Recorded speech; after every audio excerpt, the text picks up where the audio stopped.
Government subsidies play an important role in agricultural policy, from the area of production to the pricing of food items in Malaysia.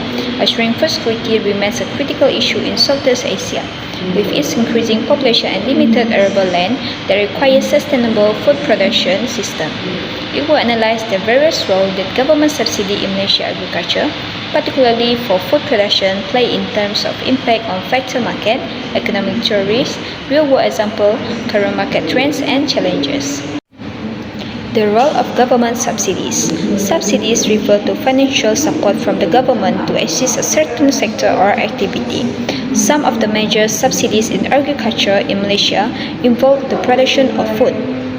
These usually involve all major inputs such as fertilizer, seeds, fuel, and other agricultural inputs, which lower the cost of such factor of production and hence increase output by producer. Here have three types of subsidies in Malaysia. First, input subsidies. Subsidies for input like fertilizer and pesticide have reduced production costs, benefiting smallholder farmers. Second, price subsidies. Government set minimum price guarantees for specific food products like rice, ensure farmers receive a consistent income. Third, fuel subsidies. The government provides subsidies for diesel fuel, which reduce costs for farming machinery and transportation. Economic theory.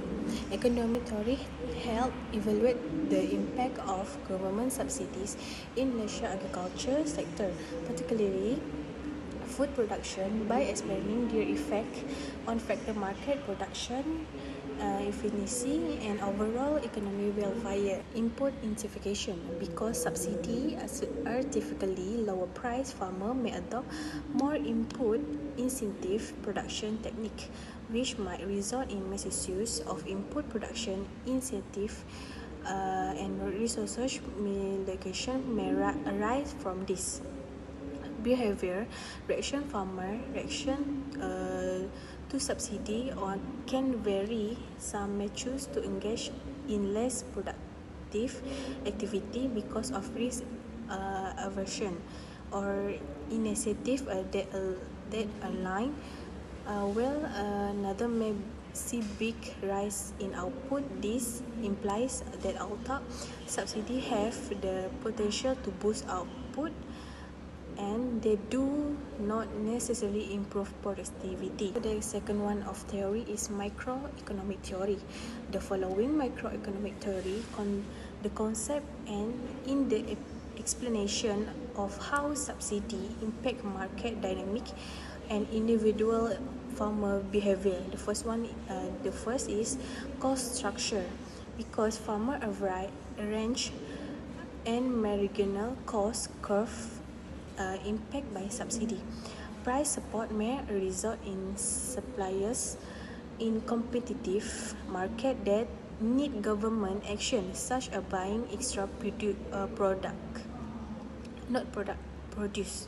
which lead to inefficiency.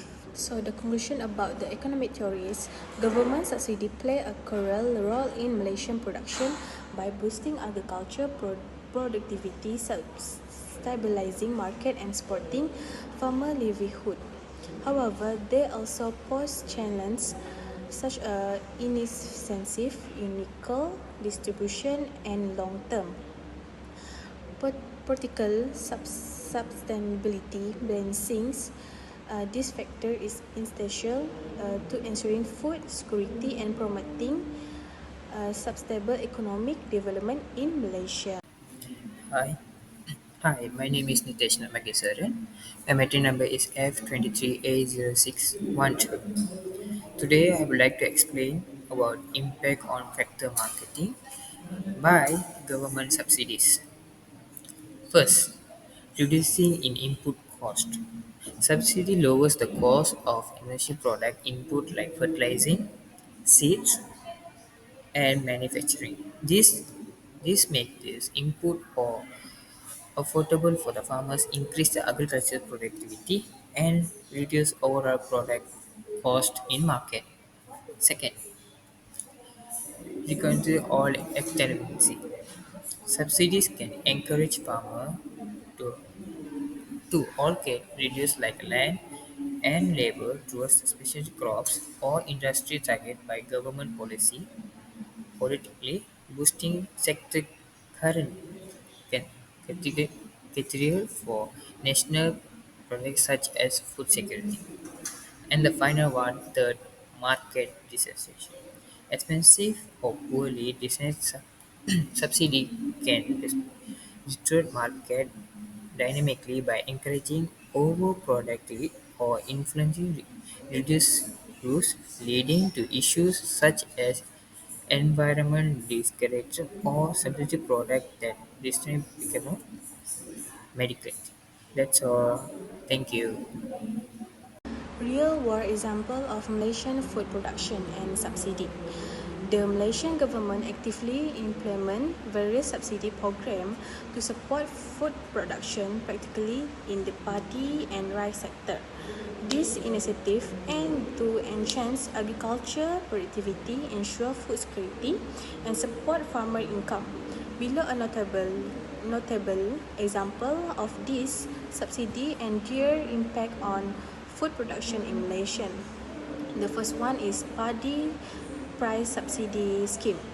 In 2024, the Malaysian government allocate RM 2.6 billion for various subsidy and initiative direct toward for padi farmer and fishermen. This allocation include increase in the padi price subsidy scheme, raising the subsidy from RM 316 to RM 500 per metric ton of padi. Additionally, the floor price for rice was increased from RM 1,100 to 1,300 per metric ton to further support farmer income. The second one is support for fishermen. In addition to paddy farming, the government maintains the diesel subsidy for fishermen at 1.65 per litre with a quota of 840 million litre annually. Fishermen also receive monthly allowance and initiative to support their livelihood. This comprehensive approach to help stabilize the fishing industry alongside rice production. Question about real-world example of Malaysian food production and subsidy. Government subsidy in Malaysia are vital for supporting food production, especially in padi sector, through financial assistance. This program aim to boost productivity, ensure food security, and improve farmer livelihood, addressing the challenge faced in agriculture. We will focus on the key challenges like globalization, climate change, sustainability, and food security. For globalization and import dependency, subsidies help reduce production more cost for local farmers, making their product more competitive. However, in Malaysia, depends heavily on imported staples like rice, meat, which create the vulnerabilities, and global food price change the competition, make it harder for local goods to compete with import. For climate change, subsidies often supporting farming practice that rely on fertilizer, pesticide which harm the environment, unpredictable weather through the flood, with major challenge for farmer. And we also need more focus on climate resilience, crop, and sustainable farming method. For sustainability, subsidies lower costs, but they sometimes encourage unsustainable practice like monocropping, and it overusing fertilizer damage soil health over time. We should restructure subsidies to support organic farming and eco-friendly practice. For food security, subsidies aim to make food affordable, but inefficient distribution, it can limit their impact. With population growth, urbanization, and food demand is rising faster and than supply. For rising costs for labor and fuel are not fully recovered by subsidy. This data and graph show the sufficiency ratio of rice in Malaysia in 2010 and 2020.